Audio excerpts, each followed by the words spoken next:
रखते थे। बालक वरदराज जब 5 वर्ष का हुआ तो उसके पिता ने भी उसे शिक्षा ग्रहण करने के लिए एक आश्रम में भेजा। आश्रम में गुरुजी ने अन्य बालकों के समान ही वरदराज को भी पढ़ाना प्रारंभ किया। वरदराज आश्रम में रह तो रहा था, लेकिन उसका मन पढ़ाई में नहीं लगता था। गुरुजी ने उसे तरह तरह से पढ़ाना और समझाना चाहा, लेकिन उसे कुछ भी समझ न आता था। गुरुजी जो कुछ पढ़ाते उसे वह याद ही नहीं रख पाता था। उसकी ऐसी स्थिति देखकर आश्रमवासी बच्चे उसे मंद बुद्धि कहकर चिढ़ाने लगे। इसी प्रकार 5 वर्ष बीत गए। धीरे धीरे उसके सहपाठी उससे आगे बढ़ते गए, पर वरदराज वहीं का वहीं, वह कुछ भी विशेष न सीख सका था। उसके साथ जो पढ़ने आए थे वे तो आगे बढ़ ही गए, जो बाद में आए वे भी उसे पीछे छोड़ आगे निकल गए। एक दिन गुरुजी भी हार मान गए।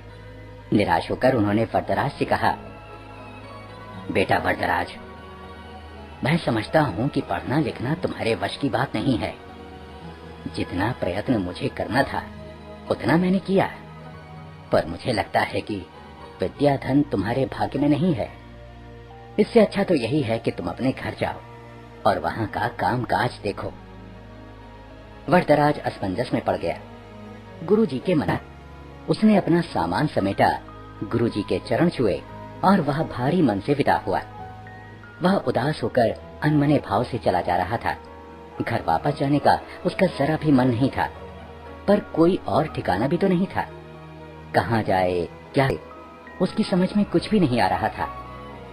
वह सवेरे चला था और अब दोपहर हो आई थी। रास्ते में खाने के लिए गुरुजी ने उसे थोड़ा सत्तू दिया था। उसे भूख प्यास भी लगाई थी। चलते चलते उसे एक कुआं दिखाई दिया। वह पानी पीने के लिए कुएं पर पहुंचा।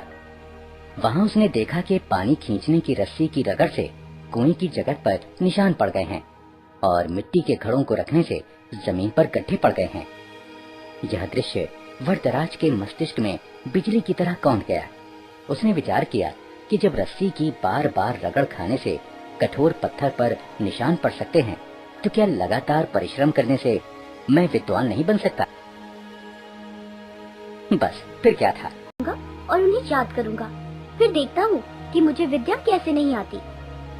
वरदराज ने कुएं पर हाथ मुड़ा और गहरी सांस लेकर आगे की ओर बढ़ा। अब वह सभी प्रकार की चिंताओं से मुक्त था। इतना कि उसे भूख प्यास की भी चिंता नहीं रही थी। वह तेज कदमों से चल रहा था। अब वह दूसरी ही तरह का वरदराज था। वह घर की ओर नहीं बल्कि आश्रम की ओर लौट चला था। सूर्यास्त होने को था। गुरुजी आश्रम की वाड़ा में टहल रहे थे। तभी उन्होंने वरदराज को आते हुए देखा। उन्हें लगा कि शायद आश्रम में कुछ छूट गया हो, जिसे लेने वह लौटा है। वरदराज ने गुरुजी के पास पहुंचकर उनके चरण स्पर्श किए। गुरुजी ने प्यार से पूछा, क्या बात है बेटा, क्या तुम्हारा कुछ सामान छूट गया जिसे लेने तुम्हें लौटना पड़ा? वरदराज नम्रता पूर्वक बोला, हाँ गुरुजी, मेरी विद्या यही छूट गई है, जिसे इस बार मैं अवश्य लेकर जाऊंगा। अब मेरी आंखें खुल गई हैं।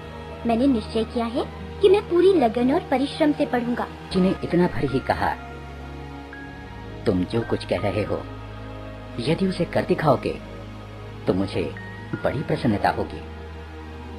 वरदराज ने पढ़ाई प्रारंभ की। अब तो उसकी भूख और नींद पता नहीं कहाँ गुम हो गई थी। वह देर रात तक पढ़ता और प्रातः सबसे पहले उठ जाता। वह अपना एक क्षण भी व्यर्थ न गवाता। उसने दिन रात एक कर दिए। इसका प्रभाव यह हुआ कि जो पाठ याद करना उसे पहाड़ पर चढ़ने के समान कठिन लगता था, अब वही सरल लगने लगा था। गुरुजी और अन्य बालक वरदराज में आए। इस परिवर्तन को देख आश्चर्यचकित रह गए। अब वरदराज की गिनती प्रतिभावान बच्चों में होने लगी। यह उसकी लगन और कठोर परिश्रम का ही चमत्कार था।